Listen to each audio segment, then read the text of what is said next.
The world today is a world full of touches of science and modernization, many inventions that make it easier for humans to live their lives, inventions by humans based on the ability of the mind processed into science. But we cannot deny that in some places around the world, there are still humans who live far from the touch of technology. They tend to isolate and be closed from the outside world. Our friends will talk about several tribes in the world that are still isolated. For that, watch this video until finish.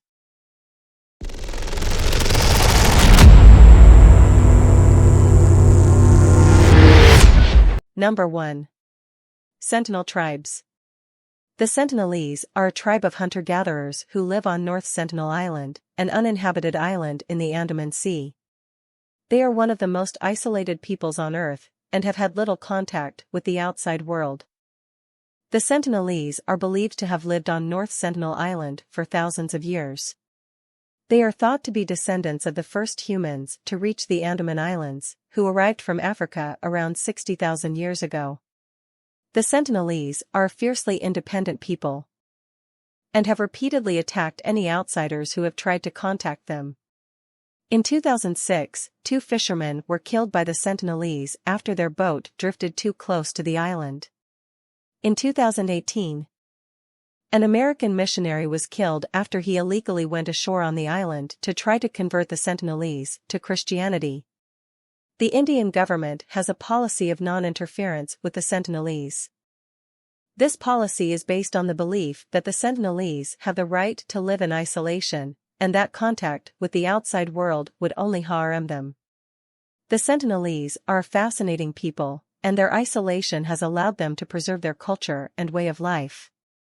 However, their isolation also makes them vulnerable to disease and other dangers from the outside world. It is important to respect their right to isolation, while also working to protect them from harm. The Sentinelese are hunter-gatherers, and they live off the land. They fish, hunt, and gather fruits and vegetables. The tribe also has a strong tradition of boat building, and they use boats to travel between nearby islands. The Sentinelese are a very private people, and they do not like to be photographed or filmed. They are also very resistant to change, and they have rejected all attempts by the outside world to contact them. Number 2. Korowai tribes. The Korowai are an indigenous tribe that lives in the southeastern part of Papua, Indonesia. They are known for their unique way of life, which includes living in treehouses high above the ground.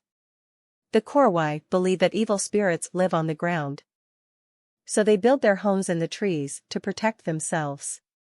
The Korowai are hunter-gatherers and subsist on a diet of sago, game, and fish. They are also skilled in the use of bows and arrows, which they use for hunting and warfare. The Korowai are a matrilineal society, meaning that property and inheritance are passed down through the female line. The Korowai are a relatively isolated tribe, and they have had little contact with the outside world. However, in recent years, there has been some contact with missionaries and government officials. This has led to some changes in Korowai culture, but the tribe has largely remained traditional. The Korowai are a fascinating people with a unique way of life. They are a reminder of the diversity of human cultures, and they offer a glimpse into the past. Here are some additional facts about the Korowai tribe. They have a population of around 3,000 people. They live in an area of about 10,000 square kilometers. Their language is called Korowai. They are animists, which means they believe that all objects and natural phenomena have a spirit. They practice a form of ancestor worship. They are skilled in the use of fire. They are known for their elaborate funeral ceremonies. They are a matrilineal society, which means that property and inheritance are passed down through the female line. They are a relatively peaceful people, but they have been known to engage in warfare with neighboring tribes. They are slowly coming into contact with the outside world, but they have largely remained traditional. Number 3. Caribs Atausuku, Kepula and Caribia. The Caribs are an indigenous people of the Lesser Antilles in the Caribbean. They may have been related to the mainland Caribs, Kalina, of South America, but they spoke an unrelated language known as Island Carib. They also spoke a pidgin language associated with the mainland Caribs. The Caribs are commonly believed to have migrated from the Orinoco River area in South America to settle in the Caribbean islands about 1200 CE. But an analysis of ancient DNA suggests that the Caribs had a common origin with contemporary groups in the Greater and Lesser Antilles. The Caribs were a warlike people who were known for their skill in warfare and their practice of cannibalism. They were also known for their elaborate funeral ceremonies and their matrilineal society. The Caribs were first encountered by Europeans in the early 16th century. They were initially friendly to the Europeans, but they soon became hostile as the Europeans began to colonize the Caribbean. The Caribs fought a series of wars against the Europeans, but they were eventually defeated and forced to give up most of their land. Today, the Caribs are a small minority in the Caribbean. They live on a few small islands, including Dominica, St. Vincent, and Grenada. They have largely assimilated into European culture, but they have retained some of their traditional culture, including their language, music, and dance. Here are some additional facts about the Caribs tribe. They have a population of around 10,000 people. They live on a few small islands in the Caribbean. Their language is called Carib. They are animists, which means they believe that all objects and natural phenomena have a spirit. They practice a form of ancestor worship. They are skilled in the use of fire. They are known for their elaborate funeral ceremonies. They are a matrilineal society, which means that property and inheritance are passed down through the female line. They are a relatively peaceful people, but they have been known to engage in warfare with neighboring tribes. They are slowly coming into contact with the outside world, but they have largely remained traditional. The Caribs are a fascinating people with a unique way of life. They are a reminder of the diversity of human cultures, and they offer a glimpse into the past.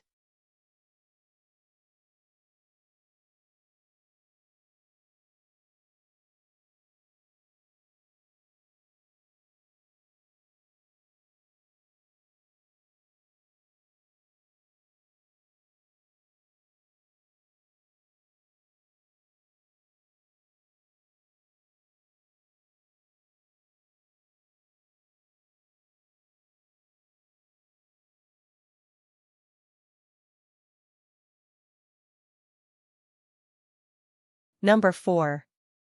Mashco-Piro tribes. The Mashco-Piro are an indigenous tribe of hunter-gatherers who inhabit the remote regions of the Amazon rainforest. They live in Manu National Park in the Madre de Dios region in Peru. They have in the past actively avoided contact with non-native peoples. The Mashco-Piro are thought to be related to the Yanomami tribe, who live in the Amazon rainforest of Brazil. They are a small tribe, with a population of around 100 people. They speak a language that is related to the Yanomami language. The Mashco-Piro live a nomadic lifestyle. They move from place to place in search of food. They hunt with bows and arrows, and they gather fruits and vegetables. They also fish in the rivers. The Mashco-Piro are a very isolated tribe. They have had very little contact with the outside world. They are a very mysterious tribe. And not much is known about their culture. In recent years, the Mashco-Piro have begun to come into contact with the outside world. This has been a difficult process for both the Mashco-Piro and the outsiders. The Mashco-Piro are not immune to diseases that are common in the outside world. And they have been susceptible to illnesses. They have also been taken advantage of by outsiders who have come into contact with them. The Peruvian government has a policy of non-contact with the Mashco-Piro. This policy is designed to protect the Mashco-Piro from disease and exploitation. However, there are some who believe that the Mashco-Piro should be contacted and brought into the modern world. The Mashco-Piro are a fascinating tribe. They are a reminder of the diversity of human cultures, and they offer a glimpse into the past. It is important to respect their culture and their way of life. Here are some additional facts about the Mashco-Piro tribe. They are an uncontacted tribe, which means that they have had little or no contact with the outside world. They are hunter-gatherers, which means that they get their food by hunting and gathering. They live in the Amazon rainforest, which is a very remote and difficult-to-reach area. They are a small tribe, with a population of around 100 people. They speak a language that is related to the Yanomami language.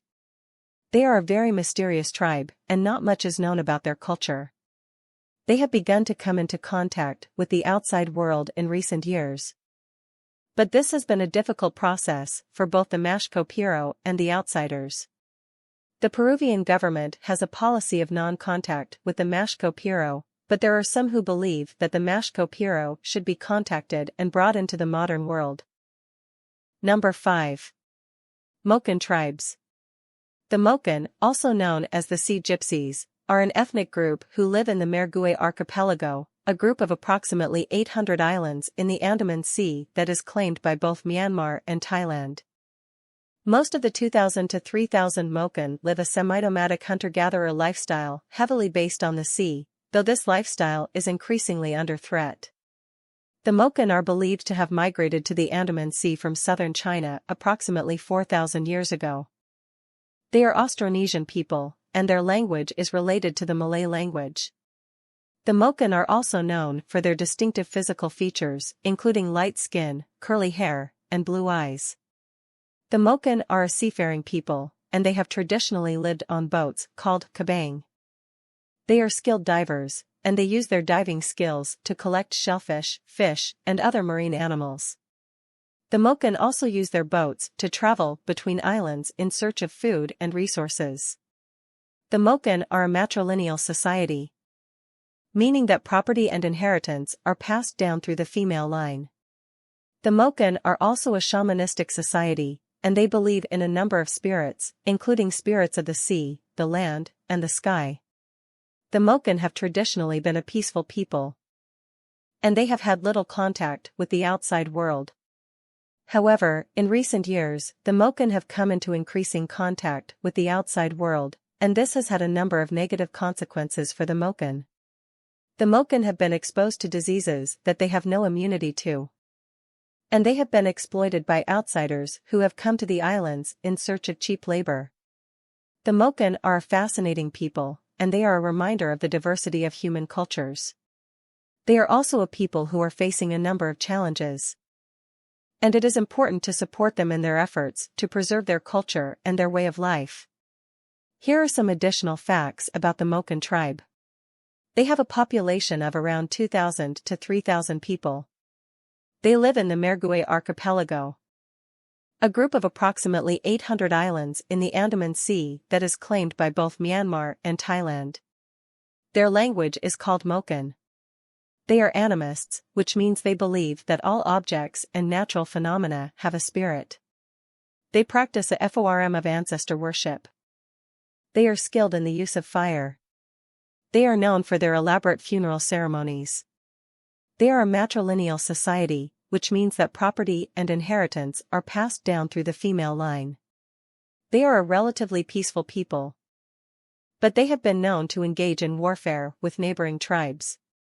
They are slowly coming into contact with the outside world, but they have largely remained traditional. The Moken are a fascinating people with a unique way of life.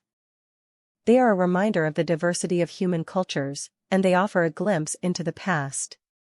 Number 6. Iorio tribe. The Iorio are an indigenous people of the Gran Chaco region of South America. They live in an area surrounded by the Paraguay, Pilcomayo, Parapiti, and Grande rivers, spanning both Bolivia and Paraguay. There are approximately 5,600 Iorio people in total. Around 3,000 live in Bolivia, and 2,600 live in Paraguay.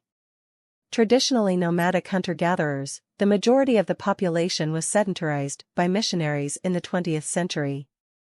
The few remaining uncontacted Iorio are threatened by deforestation and loss of territory. The Iorio are divided into 7 clans, with each clan having a particular last name associated with it. The Iorio have a deep connection to Imi, their collective territory. They are nomadic hunter-gatherers, but in the rainy season they plant small amounts of crops, including corn, beans, and squash.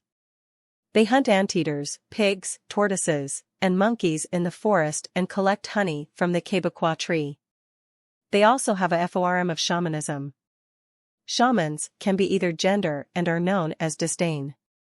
Chiefs, called asuts, are exclusively men chosen for killing the most people or animals. The Iorio are facing a number of threats, including deforestation, loss of territory, and assimilation into Western culture. Deforestation is a major problem in the Gran Chaco, and the Iorio's traditional way of life is being destroyed as their forest is cleared for cattle ranching and agriculture. The Iorio are also losing their land to development projects, such as the construction of roads and dams. As a result of these threats, many Iorio have been forced to abandon their traditional way of life and live in settlements or on cattle ranches. The Iorio are a resilient people, and they are fighting to protect their land and culture. They are working with organizations such as Survival International and the Indigenous Peoples' Rights Center to raise awareness of their plight and to secure their rights. Here are some additional facts about the Iorio. They have a rich oral tradition, which includes stories, songs, and dances. They are skilled craftsmen and women, and they make a variety of objects, including baskets, bows and arrows, and musical instruments. They have a strong sense of community, and they help each other out in times of need. They are a peaceful people, and they have never been known to initiate violence.